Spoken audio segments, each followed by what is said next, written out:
Hello, it's Shelley F Knight, bringing you Positive Changes, a Self-Kick podcast.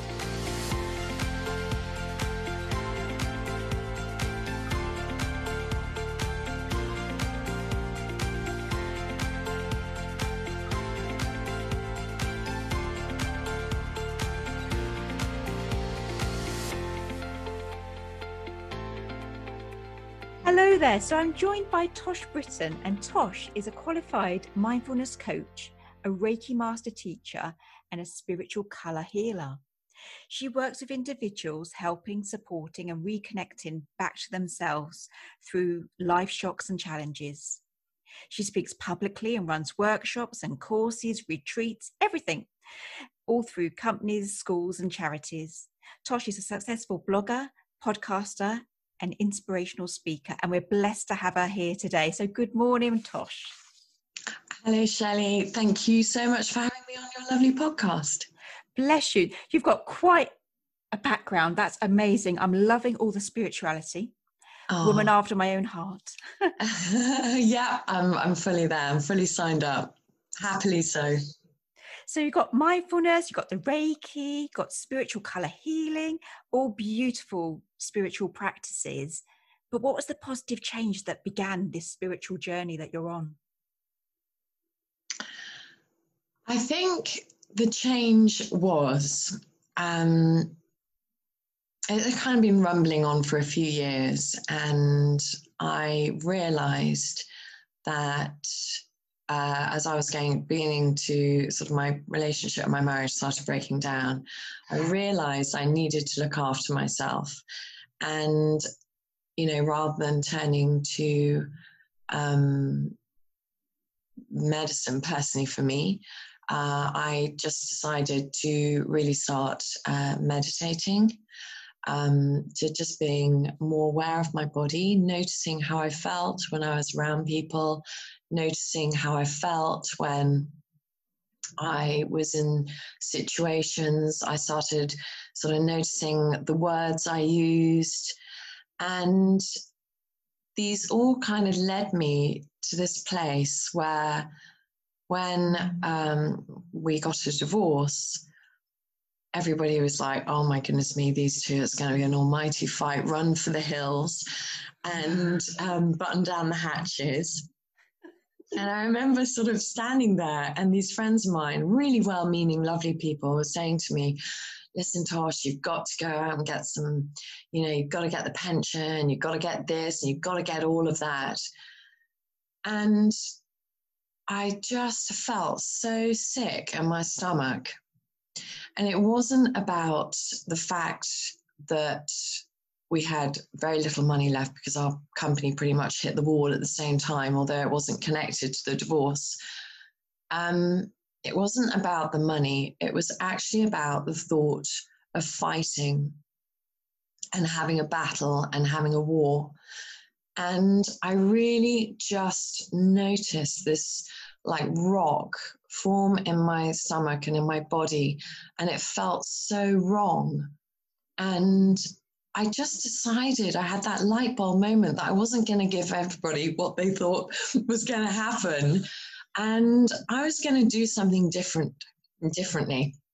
And I decided there and then that I was going to trust in my intuition, trust that at some point, you know, before everything went wrong, my ex was fundamentally a good person and a good father. And I was just going to be kind. And it was a huge leap of faith, because we're so encouraged, especially with divorce, to really sort of go for the, you know, the jugular, go for the fight. And I just didn't want to do that. And as a child of divorced parents and my parents still don't speak to each other and they live really close to each other, I just didn't want the same for my children. And I guess it was that moment of just checking in with my body. How did I feel? That was the real turning point for me. I think that's wonderful. I love that. Thank you. My parents divorced many years ago, but they're still best friends. And it's Oh, just really cute. Like, because, you know, obviously your kids are watching it and you think like Granny and Grandad are going on holiday together and they do phone each other. You can, don't get me wrong, you can see why they divorced. It's not a match yeah. made in heaven, but it works, you know, that I think it's really good role modeling that you can just show people, you know, that they were, you know, we were conceived in love, and that love, you know, is ongoing. Yeah. And I think it's really important for children to see it. And that was another reason why I think my younger self popped up when we had the children. They actually heard through the walls. We were staying in this sort of static caravan in South France. And at that moment, I just thought, I do not ever want you to feel how I felt. And my ex was from divorced parents as well. And we just made that decision to not, we just didn't want to do that. Because we all have a choice. And everybody has a choice about everything. And it's not about how anybody else behaves or what they say or how they act. It's actually about how you show up. It's about what you say. And yeah, I mean, we're really good friends, my ex, and, we just hang out and we all see each other at Christmas, and we all, my ex-mum-in-law and my mum, and we all just do this stuff, and the children see something good out of something bad, or something, it wasn't so, it wasn't bad, but, out of a really unpleasant event came something positive and a lesson as well for them. I think that's beautiful. I'm sure you're going to inspire so many people, Tosh, because it's almost like when we go through any loss, there's a grief. And some of it's predetermined, like this is how your divorce is going to go. This is how your death of a loved one's going to go. This is how you should react. And actually, you're showing people and telling people today, as you say, there's a choice and we can choose to do things differently, can't we? Yeah, we always have a choice. And it's in those moments where we're kind of, I don't know, we feel we don't have a choice, that we actually really do have a choice. And I think we live in quite a sort of a disempowering world where we are almost sort of conditioned not to trust that we can make the choices that are important for us. And I think so often, everybody's looking for answers everywhere else, but we have it all within us. We just need to trust ourselves more. And that would be my big, just trust yourself, get to know yourself more. Have those moments of meditation, have those moments of noticing how you are, which comes through meditation. It doesn't mean so you have to go and just fill off some la sparkling waterfall with unicorns at all. It can just be sitting quietly and just taking deep breaths, or just sitting quietly without your phone and just sitting there in stillness and just, yeah. I love meditation, but I do quite fancy the unicorns and the waterfall, if I'm honest. I know, me too. But if you're sometimes, I think a lot of people worry a bit about sort of the woo-woo nature of meditation. And there are many, many different forms of meditation. And I really believe that in this very busy world, like some form of meditation would be, it is useful. And whether it's walking or having a cup of tea and just quietly, just, being aware of what you're drinking and tuning into your senses, or, going to disappear off to those lovely waterfalls. I agree. Yeah, it's a very good reminder, actually. I think everyone thinks meditation, you must sit cross-legged on a mat by candlelight, when actually, as you say, it's just like having a warm cup of tea, a hug in a mug, and just holding that present moment, just being there. And it is that simple, going back to the breath, looking at your child when they're doing something well behaved, maybe not when they're being so naughty, but that mindfulness in any given moment. It is like a meditation, isn't it? It is. And even just, I was talking about something the other day, and just going for a walk is a meditation. It's, walking upstairs can be a meditation, because, if you just consciously become aware of how your body is moving, and how your feet feel on the stairs, how your hand feels on the banister. That is a meditation. Yeah, it is. You're right about, we don't all, especially in this really time poor world, we don't always have time to, light candles and have our lovely moments with our crystals. We really have, we have to make best use of what the time we have. And I think, it's great when you do find those moments, even just taking several deep breaths, with your hands on your belly in the morning when you wake up, and just sort of lying in bed before you get out of bed, just lying there and just, following your breath with your mind in and out. That is a meditation. I love that. Now, we're sounding all things positive, but I know the people out there going through divorce, contemplating divorce, survivors of divorce. So did you have times of fear or negativity that led to a positive change? Yeah. So, oh my gosh, right. This is my big thing I talk about.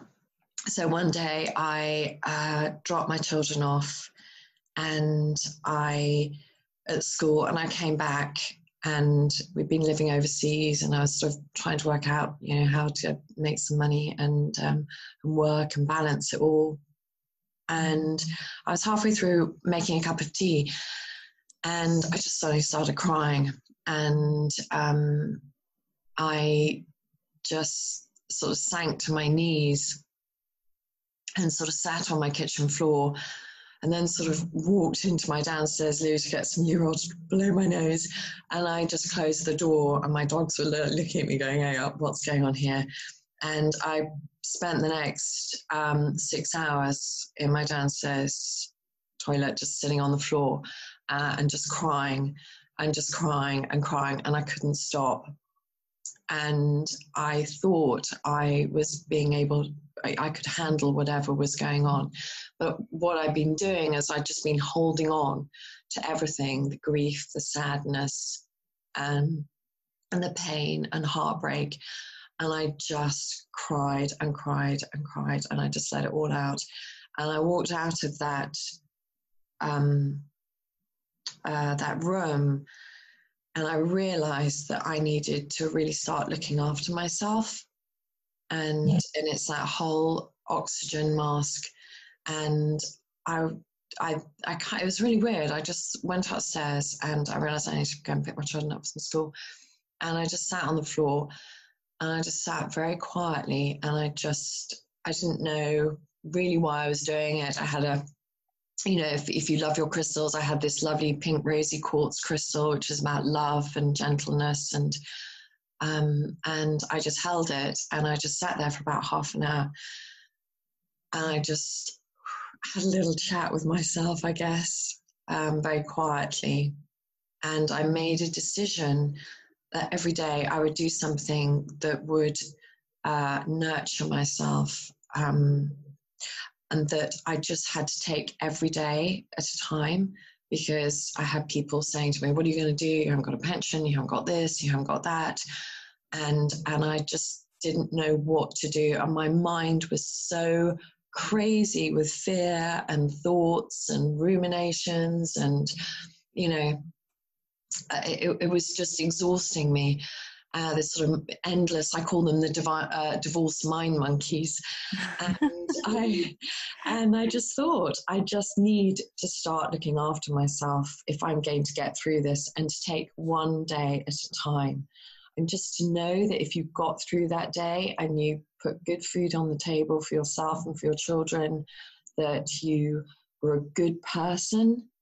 So, sitting on an email, if it comes through from your ex, or a message, or just really sit on it and ask yourself whether this is your fears leading, how you are going to reply, or else or does it come from how you feel as a person? And not to be scared as well about what is happening. Yeah, I could go on and on, as you probably can tell. So I'm just, I love it. No, it's really good, because, you know, we can do all the spiritual stuff, but that's almost like once we've start to emerge the other side, you know, but at the start, we're kind of frozen in fear. You said about a rock in your stomach, you know, and Yeah. it is really heavy, and there is a grief, and there's all these dreams and stories we've told ourselves that are going to come to fruition, and it goes. And so, you know, it's really good what you're saying about, you know, the best way to, well, I talk about self-kick rather than self-help, but the best way to kick is just one day at a time, not how the kid's going to be affected in 5 years' time. Will I feel in love again in 2 years' time? You know, it's that every day, the nutrition, don't ping back an email straight away. You know, there's great values in pauses in life. Yeah, totally. I love that pausing. But it's also, I think, I think what people tend to do is when they go through a divorce is they hand their power away. They hand their power away to other people to make the decisions for them. And I'm a really big advocate. I mean, obviously, if it's not safe to do so, then I wouldn't recommend it. But if you and your ex can have a conversation or write an intention about having a good divorce, about being positive for the sake of your children, so you can make project manage your way out of your divorce, if you like. That's my really big piece of advice. Stay with being an adult and don't resort to being a child and just throwing all your toys out there, just out of the car, just kind of like throwing anger and just come back to just using what are the really good bits that were in your marriage. What were you both good at? I love that. And project managing your way out of your divorce using those good bits, not the stuff that happened that led to the breakdown, but just really remembering the good stuff and using the best parts of your relationship to actually move yourselves out of it. And I just wanted to add that we all can tell people we meet who are feeling angry. You can just feel that in their energy. And there's that amazing quote which says, holding anger is like drinking poison and waiting for the other person to die. Yes. And the rest of your life is so worth so much more than being held in anger. Because that takes it, if you hold that anger, you're going to take it into your future relationships. And really, rather than doing the work at the end of your divorce, do your work through your divorce. I love that. I think you're going to help so many people. I honestly do, Tosh. I just think... Oh, thank you. I see people with any relationship that ends, that it's not even that relationship that comes with all the anger. It brings up, like the childhood, the inner child that was hurt. Yeah. And it's so important. You're saying it's like, just look at the good that was in it and carry that through. I love the bit about the project management because, all successes, take planning. So I just think you're going to be so helpful to so many people out there. Oh, thank you. Well, I just think it's about, I flipped the way I saw divorce. And I'm quite a stubborn person. I think that helps. And I was just like, no, I'm not going to do it the expected way. And society, we cannot carry on doing this, because the courts are absolutely rammed full of families going through it. And there is literally, it's a breaking point. So the more you can all start taking, I don't know, just like you can trust, you can do this, and you start being really accountable with yourself, with your actions, what you say, don't use the words that are going to trigger your ex, because that's just not going to help. Be the bigger person, be that bigger person, leave your ego at the door, and just, know that through your divorce, you behaved honorably. And again, you can't do anything about what your ex is up to or what they're saying, but be accountable to yourself for your actions. And, And when you make that commitment, it's really interesting how the universe just starts conspiring to make things easier. The more you believe it, the more you trust, the more you work on yourself, you heal yourself. It's a very, very powerful process. So you earlier on, you did make me chuckle. You said divorce mind monkeys. I love that. Do you have another, I know that's not the most positive thing, but I quite like it, divorce mind monkeys. Do you have a positive affirmation or a saying that you use just to kick butt yourself through life? I do actually, and it's literally just in front of me. And it's something that I kind of use lots of different mantras, but it's a Buddha quote.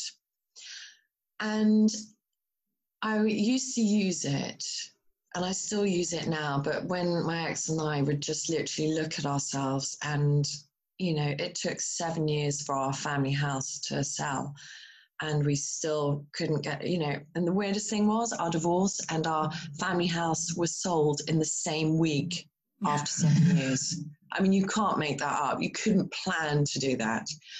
And there were times when we would just meet up and I would just say, how are you? And he was going, oh, I'm just struggling on, trying to get this. I wish the house was sell.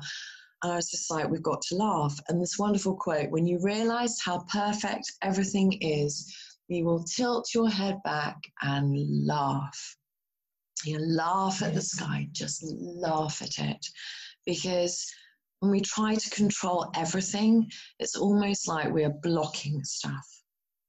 You know, we want it to be exactly how we want it to be. And life's not like that.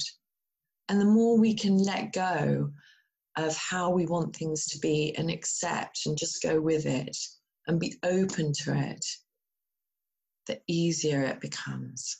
So when you're feeling so kind of enclosed and you feel like there's no way out and you're stuck and you're like, you know, nothing's working, literally just throw it all up and just let it go for a walk, go and make a cake, go and find a puppy to stroke and just let it all go. Just let it all go. Just go and do something totally differently and just see what happens.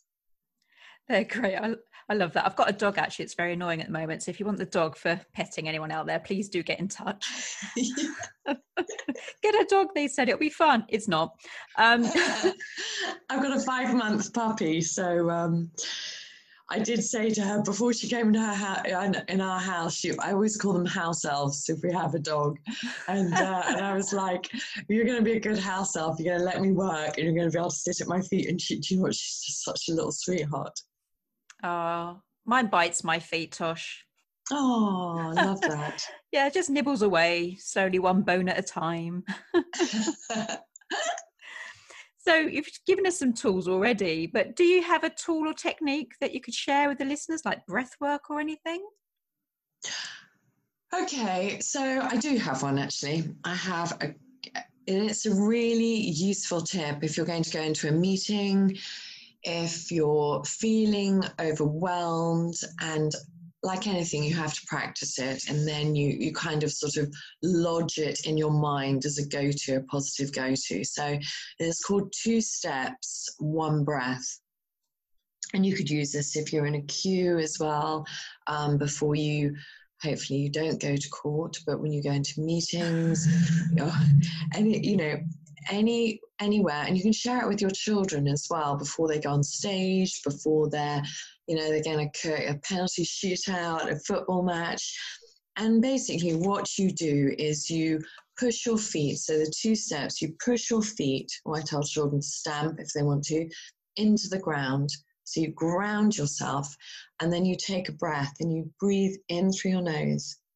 So you follow that passage of air through your nose with your mind. So you're taking your mind off your thoughts rather than just taking your breath. And you follow the breath down the back of your throat, through your chest, down into your belly, and then back out again. And if you focus your mind on something else, it's almost like you sort of recalibrate. And then you come back. And if your listeners want to practice this, and then just notice, get them, they can practice this actually by really putting themselves into a situation that's bothering them at the moment. Scale of maybe 5, 6, and then do this 2 steps, 1 breath, and then notice how much heat is still in their thoughts afterwards. I love that. Very simple. It's really effective. And I had a client who was a dancer who always used to get scared going on stage. And then we were talking about 2 steps, 1 breath. And yeah, it works. It just takes the heat out of your thoughts. Thank you so much. Pleasure. Tosh, I've absolutely loved speaking to you. So I'm sure other ones are going to want to reach out, like help me with my divorce. Oh. So I'll put it in the show notes, but you've got Tosh Brittan, so it's ToshBrittan, and that's on Instagram. You're on LinkedIn, and then on Facebook, is it Tosh Brittan Reconnection Coaching? It is. And if you want to Google Divorce Goddess, that's my divorce help website. So I suspect you're going to be inundated with lots of angry women thinking, how does she do it? You don't need to be angry. You can, there are so many ways, and I always say to people, you are enough. I think we forget how much, how enough we are when we're going through tough stuff. So bless you. I've absolutely loved having you on the show. Thank you so much. Well, it was a pleasure. And thank you for being totally lovely as well to be interviewed by. Oh, bless you. We are so cute, aren't we, us goddesses, I tell you. Love a goddess. We're all goddesses. We are. We matter. We count. Yeah, totally. Thank you, Bless Shelley. you. Thank you so much.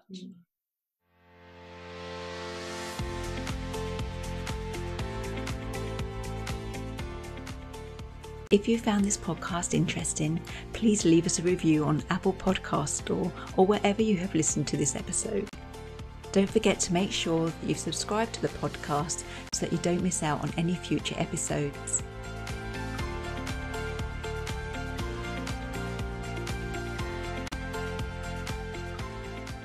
Until next week, keep creating those small positive changes. I've been Shelley F. Knight, and you've been amazing. Thank you for listening.